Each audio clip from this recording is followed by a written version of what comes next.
Chapter 7 was a long one and packed with information, so we thought we'd do a quick recap.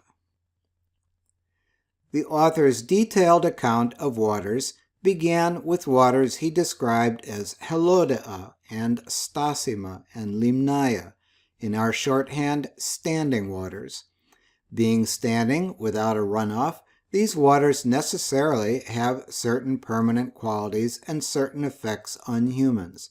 Tauta ananke. In the summer, they are hot, thick, smelly, pale, and conducive to ailments and to biliousness. Tu terra os therma, pakea, odmein ekonta, akroa, ponera, kolodea. In the winter, frosty, cold, muddied, and extremely conducive to phlegm and sore throats. Tu kimonos pagetodea, psykra, tetolomena, phlegmatodestata, bronchodestata. Sentences 3 through 8 enumerated in considerable detail the deleterious effects of these standing waters on specific body parts and the likely diseases for those who drink them. He broke those diseases down by season, by gender, and by age. This detailed tableau of diseases, including the breakdown by gender and age, closely resembled those given previously for cities facing southerly and northerly winds. Hippocrates' conclusion about standing waters: Tatoeauta hudata nomisto moktera enai pros hapan crema. In every way, they are bad news. Second worst are spring waters, where the springs rise from rocks, for these waters are necessarily hard, or from places beneath the earth, where there are hot waters or metals forged from the heat. Hoson hypegai ek petreon e ekges. All he says of these is that their hardness and heat-produced mineralization inhibit urination and defecation. The best waters, on the other hand, are also spring waters, but from deep springs in high places and earth-covered hills. Ek meteoron korion kai lopon geiron, ek batutaton pegeon. These waters are sweet, white, with relatively little mineralization and therefore requiring only a small quantity of wine mixed in. Glukea, leuka, hoiata ton oinon peren oligon. Also warm in the winter, cool in the summer, which was considered an indicator of the good water quality. Tu kimonos therma, tu terraos psykra. Special mention is made of those spring waters whose course breaks to the east, especially to the northeast. These are brighter, good-smelling, and light: lamprotera, eodea, kupa. These pure, bright, light, good-smelling spring waters are implicitly good to drink. By contrast, waters that are salty, harsh, and hard, haluka, ateramna, sklera, are explicitly not good to drink, pinen uk agatha, though there are some exceptions. The author will say more about this presently, ekede kai peri tuton hoda, but first he has something further to say peri tuton, where tuton refers to the spring waters he has been discussing. And what he does here is introduce a secondary criterion for judging the quality of these spring waters. The primary factor is the nature of the terrain the waters arise from, as already discussed. The new criterion is the orientation of their springs. By this criterion, the best are those with springs facing the east, second, facing the north, third, facing the west, and worst, those facing the south. These last are especially bad when combined with southerly winds, somewhat better when combined with northerly winds. The author promised he would return to the question of which spring waters are good to drink, including the exceptions for salty, hard waters. Now he does. We pointed out that when discussing standing waters, he spoke prognostically of the illnesses these waters would typically engender, whereas here, for spring waters, he speaks therapeutically. People in specific states of health should drink this or that water. Whoever is in a healthy and robust condition can drink whatever water is at hand. But for those who on account of an illness seek to drink the best water for their condition, here is his advice. If their guts, their koiliae, are hard and good at baking, that is, at digestion, sklerai kai xunkaien agathai, then they should drink the sweetest, lightest, and brightest waters, taglukutata, kupotata, lamprotata. But if their stomachs, their neduas, are soft, moist, phlegmatic, malakai, hugrai, phlegmatodes, they should drink the salty hard waters, ta sklerotata, ateramnotata, hupaluka. Why? Because, as he proceeds to explain in the final sentence of chapter 7, water that is sweet, light, and bright is also good for dissolving and boiling food, and water that is good for dissolving and boiling food is correspondingly good for relaxing and softening the gut. Hokosa hepsein arista kai takerotata, ten koilien dialuin ekos malista kai diateken. The salty hard water is the least apt for boiling food, but correspondingly it calms and dries out the guts. Hokosa hekista hepsein agata, xin istesi malista tas koilias kai xeraine. Many, the author acknowledges, think that salty water is actually a laxative, but they are deceived by their lack of medical experience. The salty waters are ateramna and anepsana, hard to digest. Hostekai ten koilien hupauton stupestai malon e tekestai. In AWP, man is the product of his environment. The environment may affect him differently depending on broad categories such as age and gender. Man also reacts to the environment. Men have certain basic types of constitutions and may react differently accordingly. Those with moist, phlegmatic guts, for example, react one way to salty water, those with hard, well-burning ones another. But despite these distinctions in endemic diseases by age and gender, and these different reactions to the environment by different basic types of human constitution, overall, AWP treats man as a collective. AWP's message to the itinerant physician: know these collective effects and reactions for purposes especially of prognosis, but also of therapy. Where does that leave consideration of the individual patient and the arguably unique circumstances of each individual case?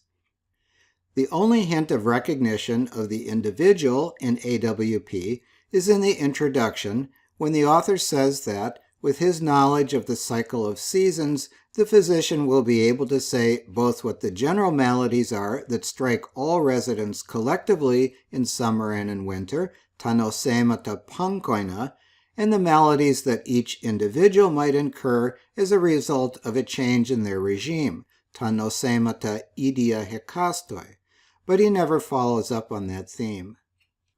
There are some interesting insights into the doctor-patient relation in the later medical literature of antiquity, however.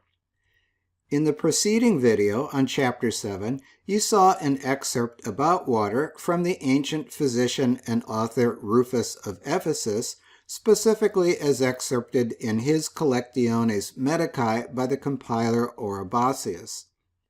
In fact, we recommended this excerpt as a follow-up to AWP, and we should have mentioned that if you plan to do that, you'll find the Greek text along with a French translation beginning on page 324 in Volume 1, 1851, of Charles Victor d'Arenberg's publication of the collected works of Oribasius.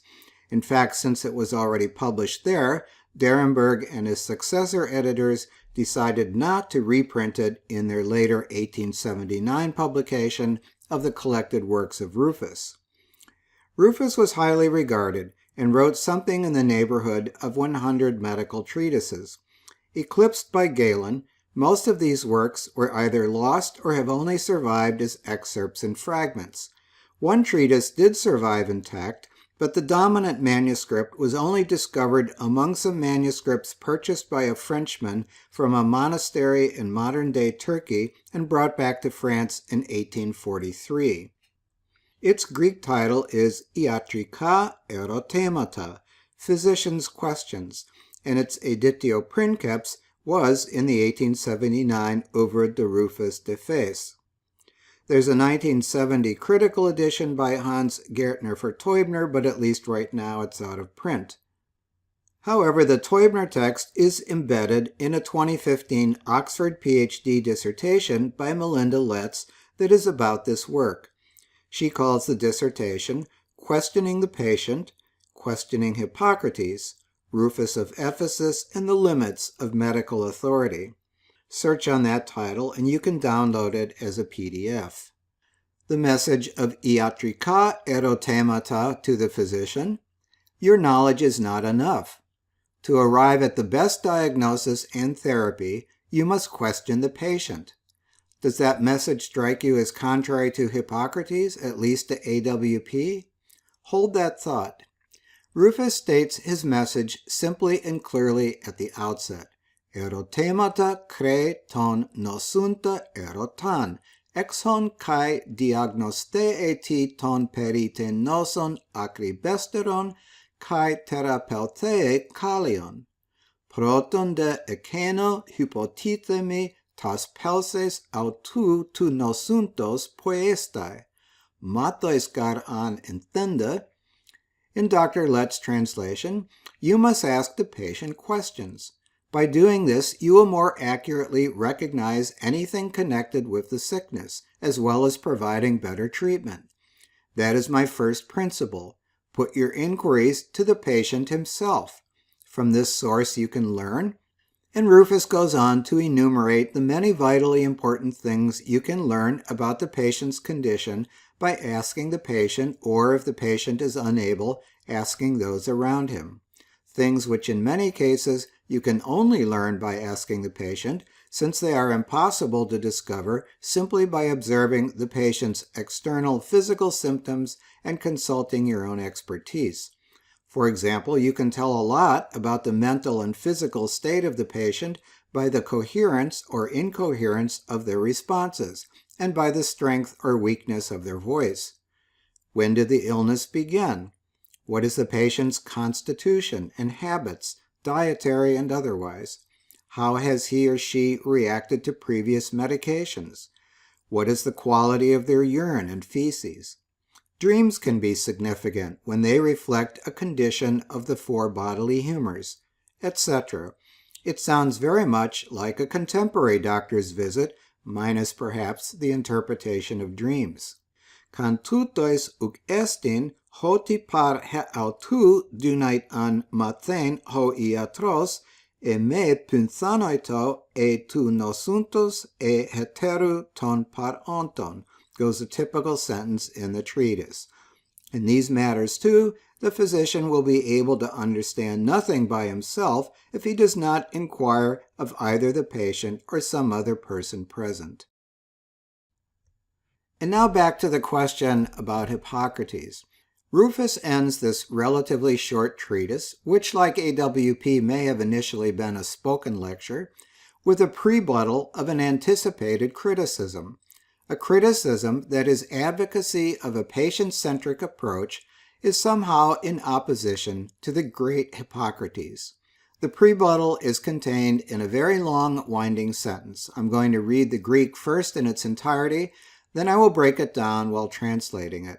But I'm not offering it as an exhibit in Greek prose style, but as an interesting take on AWP from a physician 5+ centuries later.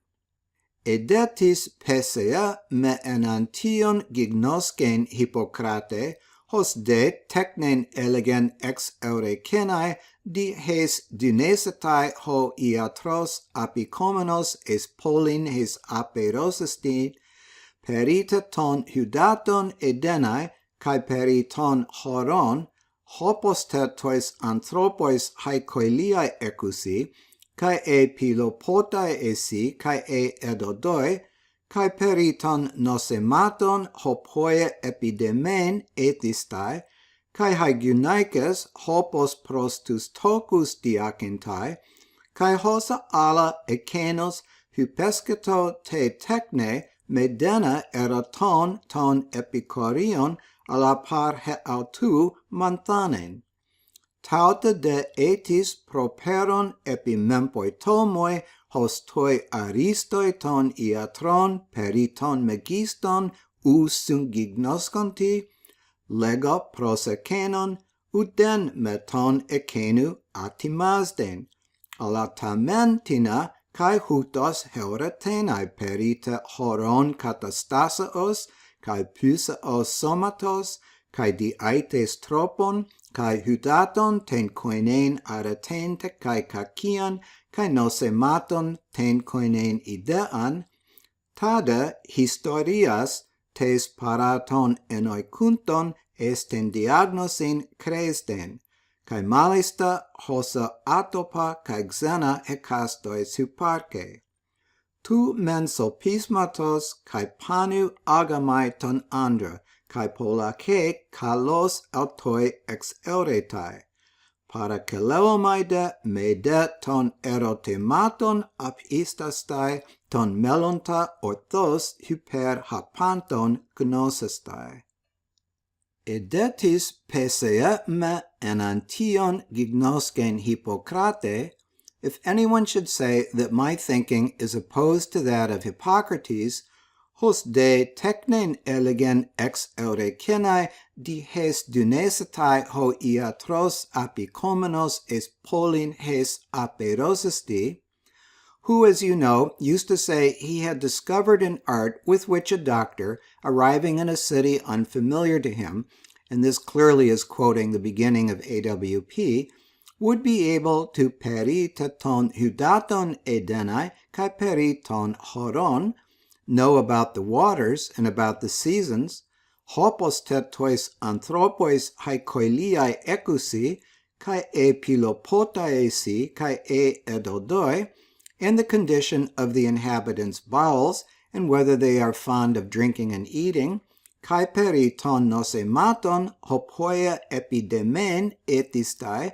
and about the disorders that are endemic there, kai hygiunaikes hopos prostus tokus diakentai, and how the women fare with childbirth, kai hosa ala ekenos hypesketo te tekne medena eroton ton epikorion ala par he autu manthanen, and all the other things that Hippocrates professed to find out by his art on his own without questioning any of the inhabitants.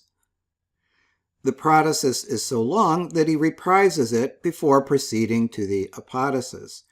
Tauta de etis properon epimempoi to moi hostoi aristoi ton iatron periton megiston u sugignosconti. Should anyone citing these things find fault with me for disagreeing with the greatest of doctors about the most important matters, lego pros ekenon, I say to that person, uden me ton ekenu atimazden. I do not disparage any of Hippocrates' theories. Ala tamentina kai hutos heuretenai perite horon katastasaos, but rather acknowledge that some things, on the one hand, do get discovered by his method, about the state of the seasons, kai pysaos somatos, and the natural state of the body, kai diaites tropon, and modes of life, kai hudaton ten koinen aretente kai kakian, kai nosematon ten koinen idean, as well as the general advantages and disadvantages of the waters, and a general picture of disorders. Tada historias tes paraton enoikunton esten diagnosin kresden, kai malista hosa atopa kai xena hekastois hyparche. But on the other hand, for diagnosis, some things require the inquiry of the inhabitants, especially anything unusual or strange in them individually. Tu men sopismatos kai panu agamai ton andra kai pola ke kalos autoi ex euretai, para kaleomaide mede ton erotematon apistastai ton melonta orthos hyper hapanton gnosistai. I admire the man unreservedly for the cleverness of his method, by which he made good discoveries in many cases, but I urge anyone who aspires to full and accurate knowledge not to refrain from questioning. To represent Hippocrates and the emergence of medicine as a science, the 20th century American illustrator Robert Thumb, in his 45 paintings depicting the history of medicine, imagined this scene of Hippocrates palpating a not very happy-looking young boy. Palpation of the pulse, in particular, became a standard diagnostic tool in ancient medicine, though not until a century or more after Hippocrates. It was often used to determine if the patient had a fever, as attested, for example, by the Roman encyclopedist Aulus Cornelius Celsus in his work De Medicina, writing about the treatment of fevers. Non est expeditissimum scire quando aeger febricatet, venis enim credamus fallacissimae rei, qui assaepe leniores celeriores sunt et aetate et sexu et corporum natura. In the Loeb translation, it is not very easy to know when the patient has fever, for the pulse, upon which we mostly rely, is a very deceptive thing, because often it is rendered slower or faster by age and by sex and by constitution. From the ancient medical writings, a number of physicians' treatises on the theory and practice of taking the pulse have survived, no less than 6 from Galen. For example, peri ton spugmon tois es agomenois, on the pulse for beginners. Ho spugmos is Greek for pulse. Haptistai ton spugmon means to take the pulse. A brief synopsis peri spugmon is attributed to our Rufus of Ephesus, though perhaps spuriously. There is also an interesting treatise peri spugmon by an otherwise unknown doctor, Marcellinus, from perhaps the 2nd century CE. Among other things, Marcellinus's treatise gives us some more insight into the way doctors and patients interacted. This treatise was only first published by a German scholar in 1904. There is supposed to be a forthcoming edition with commentary and English translation in the German Corpus Medicorum Graecorum series, but unfortunately it hasn't seen the light of day yet. Meanwhile, though, Israeli scholar Orly Lewis has published a valuable introduction to the work. In Chapter 5 of the work, titled Tis hotropos ep apes spugmu, what is the manner of touching the pulse, Marcellinus teaches the details of how to palpate the pulse, how many fingers to use, where to put them, the minimum number of beats required for an accurate diagnosis, etc.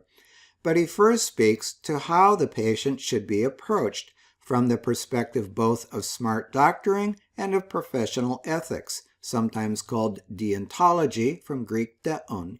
Here is an excerpt as translated by Dr. Lewis with some modifications. Esiltanta ton iatron toinun pros ton aroston deonestin uk elthus epibalen ten kera tois spugmois. It is necessary that the physician, having entered the patient's room, not immediately extend his hand to the pulse. This is for a number of reasons.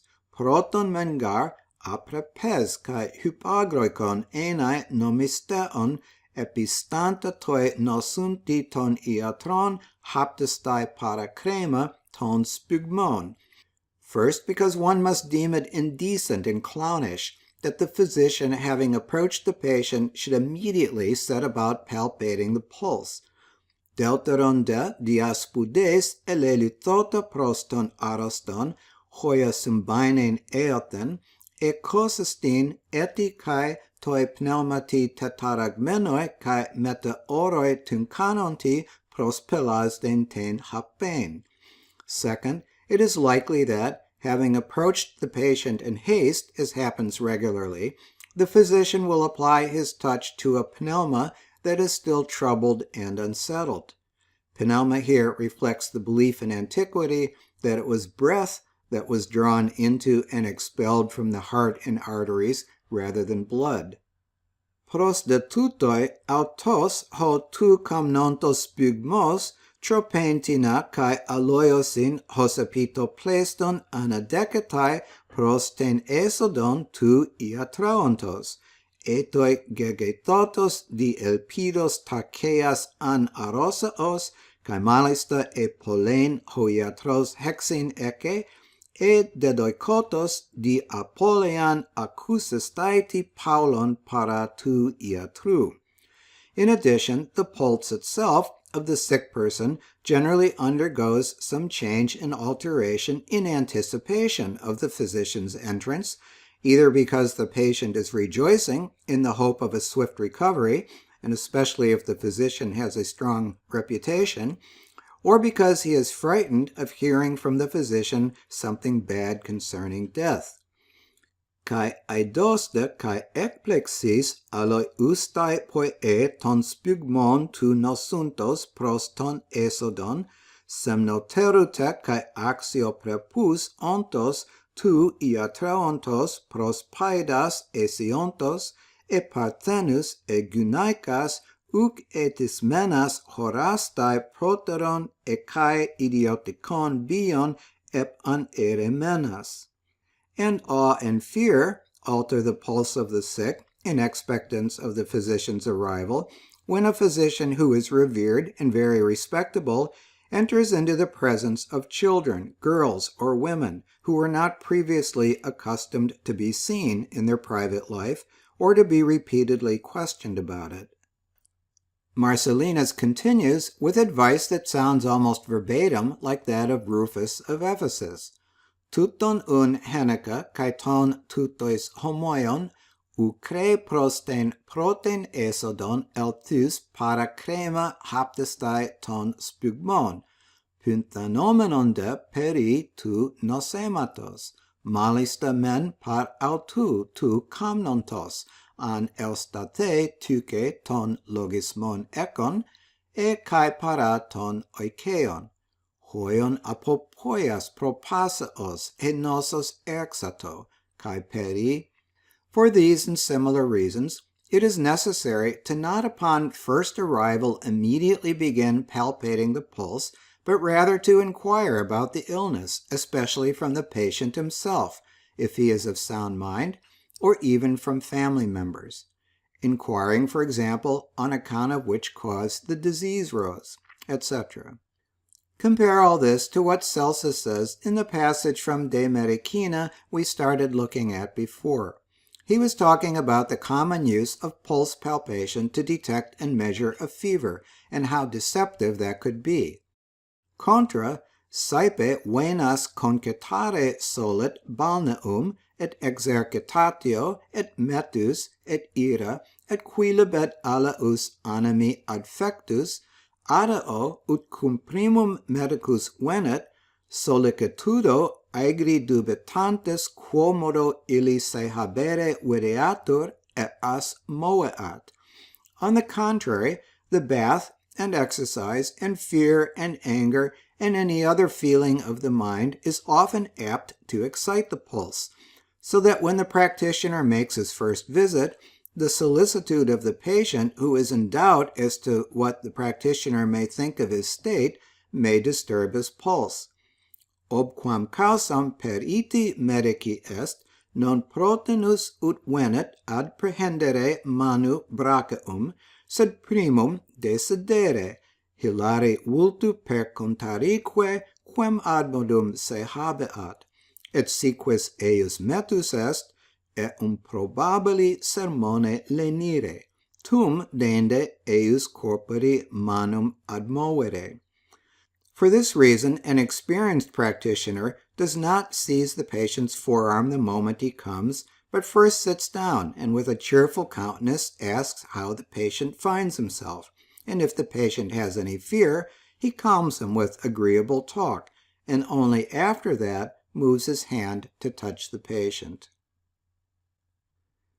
But back to the collective view of airs, waters, places. The next category of waters are those coming from rain, snow, and ice.